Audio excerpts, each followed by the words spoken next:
We've spoken about Tottenham. What about Manchester United? Defeat at Spurs was their 12th in 25 league games, their worst record at this stage of a season since they were relegated in 1974. We need to stop focusing on the big picture. It's not the moment to do that. Just focus on the next game. Let's do everything to win some games to finish the season and then think in the big picture. In this moment, it's just to try to stay with the players healthy, to recover some players and focus on what we have to do in the next game, and that is our goal.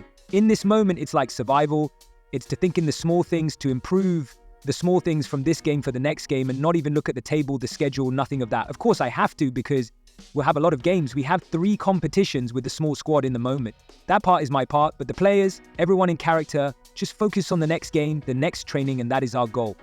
It does feel that there were perhaps certain aspects of that Manchester United performance that wouldn't surprise you. Yesterday, they've scored 11 away goals this season. For context, Ipswich and Leicester have scored 14, Wolves have scored 19, and it's just one more than Southampton who've scored 10. So that's one of the clear problems they've got, isn't it? Scoring goals. Yes, it really is, because when you look at the way that they play, they sit in deep, they try and be as organized as they can within the shape, but the shape is very difficult to be organized and to break out of it. But what you've now got is Hojo, who hasn't scored, Zirkzee, who doesn't look like scoring, and then Garnacho, who's just very low on confidence. He had a few opportunities yesterday, tried to make things happen individually, but then there isn't that ability to link up, play from midfield or from defense to midfield to attack. It's so disjointed at the moment for Manchester United, but obviously that issue of scoring goals is there for everyone to see. I've spoken publicly about this before. I don't like the system. I don't think it works. I think you've got to have the right players to play it. They don't have the right players to play it. He's hell-bent on playing it. When you're saying you don't like the system, do you think you're saying you don't like the system in that that is part of what's hampering them from scoring goals, that it's not the right system attacking-wise to get the best out of the players they've got? If you look at the forward 3, they're very narrow in the way that they play. Well, that's quite easy to defend against. You can play very compact as a back 4 against them, or not many teams are playing a back 3 against them, but you can be as organized as you want and everything's going very centrally. Your 2 wide players, probably when Ahmed doesn't play, are arguably 2 defenders. So are they going to go and beat people in one-on-one situations? Are they going to go and take someone on? Not really. They're going to have to play a 1-2-2 or a pass in the way that they're going to play, but they're getting outrun in midfield week after week. So at some point, you're going to have to realize that there's an overload in midfield. Now, his argument will be that one of the defenders has to jump into midfield and create that overload. Well, if you do what Spurs did yesterday and put 3 players high up the pitch, or possibly 4, and push them back as far as possible, well, one of them players can't jump into the midfield and overload the midfield and help the midfielders out. So at the moment, the balance isn't right of what they're trying to do. Also, when you're trying to ask the wing-backs to come narrow inside and play as midfielders, they're not midfielders, so they're a little bit uncomfortable in doing that. So I'd feel uncomfortable playing in it. I think you watch the United players, I think they look uncomfortable playing in it. I think there's certain times when people are saying, yeah, but the system works against the big teams. It will work against the big teams because they'll be frustrating to play against, because they'll drop into a back 5 and then there'll be opportunities where big teams are going at them and they are throwing players forward, and that will leave gaps for a counter-attack every now and again for you to capitalize on. But if you want to go toe-to-toe with the team and try and outplay them, you're not going to do it in this system. I think the overload in midfield is key. I think that's something that we've spoken about on numerous occasions, and when they did play, was it Liverpool? We praised them because we said, actually, those 2 number 10s, because that's the other option. If your back 3 don't want one of them jumping to the midfield to help out, your 2 number 10s can come back in, and it almost becomes a box then, doesn't it? It does, yeah. And that's what wasn't happening. So Zirkzee was obviously just holding his position. So it just meant that Bruno Fernandes was having to come out to that right-hand side, which meant Casemiro had such a distance to cover. So he was just left isolated in there. That's what I didn't get. I don't get, why did Zirkzee not just come? Because it happened against Newcastle. He came off at half-time and I was thinking, just come back in and just help that midfield area, help those gaps in midfield. But then, even from Bruno's point of view, you know you can't jump, you know you can't do it. We just saw it on the clips there. You've just got to go at some point. I can't isolate that midfield area because we're going to get outnumbered in there. We'd rather Jed Spence had the ball way back in the left-back position, rather than I'm going to commit myself and leave a gap in behind, which I know I can't recover into. The 2 midfielders can't run. They absolutely can't run. Bruno Fernandes is a magnificent footballer on the ball. Does he have to play in one of those 10 positions? I think so, yeah. but he doesn't. And ideally, Agate and Mainu as the two in midfield, legs. Yeah, you want legs in there. But even Casemiro, he's experienced enough with someone alongside him to be able to. That's a surprise to me, is why he's letting Bruno Fernandes jump. They both speak the same language. They understand each other. Drag him in alongside him. Do not be jumping out of this system. But it's what the manager wants. We're going to have to do it. So on the point about the system then, Sue, is it a case that it's because they are still learning it and Amorim has had to come in the middle of a season and doesn't have many training sessions? Or is the system at Premier League level compared to Portuguese football fundamentally flawed? And that's the big question, isn't it? If you speak to Ruben Amorim, he'd say, well, I need a whole preseason to work with my players. I need new players to come into that system to make it work, because at the moment, these players aren't making it work. We've seen him try loads of different things. We've seen different players playing in the number 9 position. We've seen Bruno Fernandes play all over, haven't we?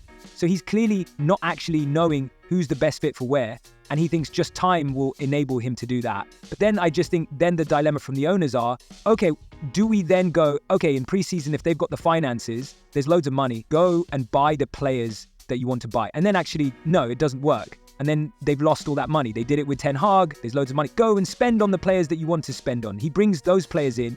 It didn't work. Ten Hag goes. At the moment, you've got a mishmash of players. Like, they're brought in to play a particular way, but then that then changes to a different way. So I don't know. It's difficult to know. Well, let's get to recruitment then, because Jamie Redknapp said yesterday, United needs 7 or 8 top quality players. Now, on Friday, and this is a quote I read out on Saka Sunday yesterday, but it's worth saying again, Stephen, because it's a direct contrast to what Jamie Redknapp has said. Ruben Amorim says, we're not winning. We're not in the Champions League, so the revenues are not the same. We've spent a lot of money in the past.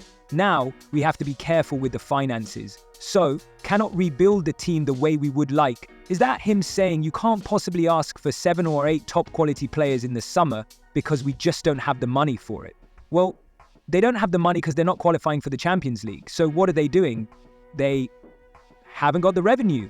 Well, that's the big $1 million question, isn't it? What does he do? Does he change his style? Does he change his system? Did he take massive hits on players and just get them out the door and think maybe this is going to be a hit for 2-3 years and they're going to have to restart again? We spoke about this on the show a couple of weeks ago. They've got to be savvy in the transfer market. Gone are the days of going out and buying Casemiro for 70 million or Harry Maguire for 80 million or Anthony for 90 million, whatever the fees are, but the top end fees for players who aren't really at that level. Now, what you've got to do is you've got to be so shrewd behind the scenes to go and buy players that might cost 30 million, but they're going to be for the next 3-4 years. And it might be that it takes a little bit of time to bed in. The problem is Manchester United fans don't want that. So that was going to be my question. When you use the words there, shrewd and savvy, you look at someone like Brighton bringing in Caicedo or Alexis McAllister or Purvis Estupinan, and every once in a while, and there might be a couple in the current squad, where it just won't work and they won't be at that level. Can Manchester United afford to do that? A couple who are at a really low value fee, of course you can, because they did it with Sir Alex Ferguson. Will supporters not be saying, well, who's this? Where have you got him from? It doesn't matter, but you've got to perform on the pitch. There's got to be an element of who have United bought in as managers over the past few years.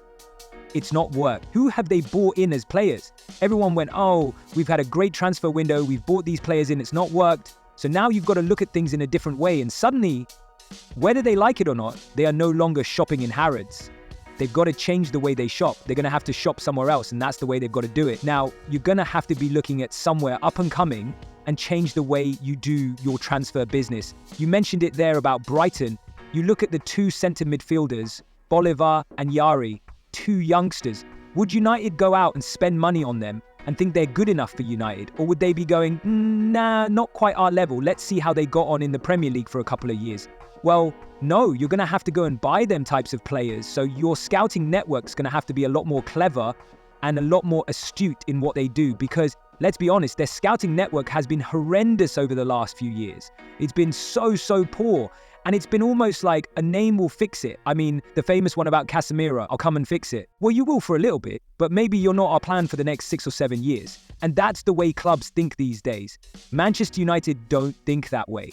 They're thinking of now, and that's all that matters. And I think fans would buy into that as well, wouldn't they? I think they'd have to. I think that if they see, okay, you've brought somebody in, and there's not as much expectation or pressure on them as well. I think when you're bringing Antony in for a huge amount of money, you expect him to hit the ground running, scoring goals, assists. It doesn't quite work. So I think fans would probably buy into that way of thinking. On the players that have left the club then, Stefan, it's interesting. Jesse Lingard's done an interview in The Independent today where he says that the same environment for a long time stifles you. Are we being slightly wise after the event that Antony scores again for Real Betis last night? Marcus Rashford looks like $1 million playing for Villa on Saturday, saying, well, why didn't you just keep him? Or are you just trusting the manager to say, look, if you'll not do what I want you to do, you can clear off? It's the biggest problem in football is sometimes players and managers have a difference of opinions and the way that they approach you. There's so many people who, when they're in their career, will say, it was the perfect manager for me, it was the right environment for me, and that's what brings the best out of players. And it feels like they've left that environment, which is obviously a toxic environment at the moment, and they've gone somewhere else. And now they're thinking, this is what it's like. But how do you create that again? He's very quick to judge Marcus Rashford and say, no, you don't train hard enough. I've said this on record before. I've played with many players who stink the place out in training every week, but then come up on a Saturday, they are match winners for you, or they'll do everything they can to win you a game. And that's sometimes the way players are built. Just very quickly, Sue, to finish on, they're 15th at the moment at Manchester United. Do you see any scenario where he doesn't start next season in charge? I don't know. It just depends, doesn't it? What they want, what they see, if they can see a progression, if they can see a development, if they believe in what his ideas are. But at the moment, when you look at it, the amount of games that they've lost, 8 in 14.8, in 12.8 in 12, isn't good enough. They will know that, but then they've given him one new signing in the summer, in the January transfer window. So he's going to be looking in the summer and saying, well, I need new players in. Yes, he's probably going to have to get rid of some to do that, but is he going to stick with his system? Yes, he is. That's something that he believes in. So I suppose it all depends what they see come the end of the season, but they have to start picking results up.